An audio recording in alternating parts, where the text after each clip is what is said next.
நரேந்திர மோடி இந்த தருணத்தில் தன்னுடைய அரசியல் பயணத்தின் மிகவும் வீக்கான சிச்சுவேஷனில் இருக்கிறார். அது டொமெஸ்டிக் பாலிடிக்ஸாக இருக்கட்டும், உள்நாட்டு பாலிடிக்ஸாக இருக்கட்டும், அல்ல பிஜேபிக்குள்ளேயே நரேந்திர மோடிக்கு எதிராக கிளம்பக்கூடிய எதிர்குரல்களாக இருக்கட்டும், நரேந்திர மோடியின் ஆர்எஸ்எஸ்ஸுடன் இருக்கக்கூடிய அந்த விரிசல்களாக இருக்கட்டும், அல்ல இந்த நாட்டின் எக்கனாமிக் ஸ்ட்ரக்சர் ஃபால் ஆவதை நீங்கள் பார்க்கிறீர்கள். இஸ்ரேல், ஈரான், அமெரிக்கா போர், நரேந்திர மோடியுடைய ஸ்டாண்ட் இந்த போர் தொடங்குவதற்கு முன்பு எப்படி இருந்தது, இன்னைக்கு நரேந்திர மோடியுடைய பெயர் ஸ்டாண்ட் எப்படி மாறிவிட்டது.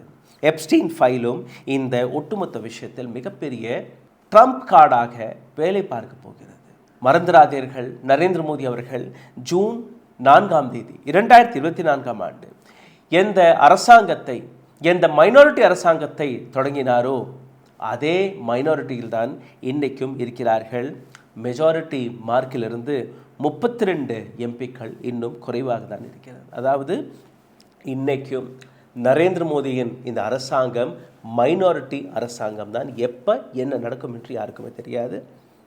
இன்னைக்கு எந்த பெரிய கட்சி காலை இழுக்கிறதோ அன்னைக்கே நரேந்திர மோடியுடைய இந்த அரசாங்கம் கவர்ந்து போகும்.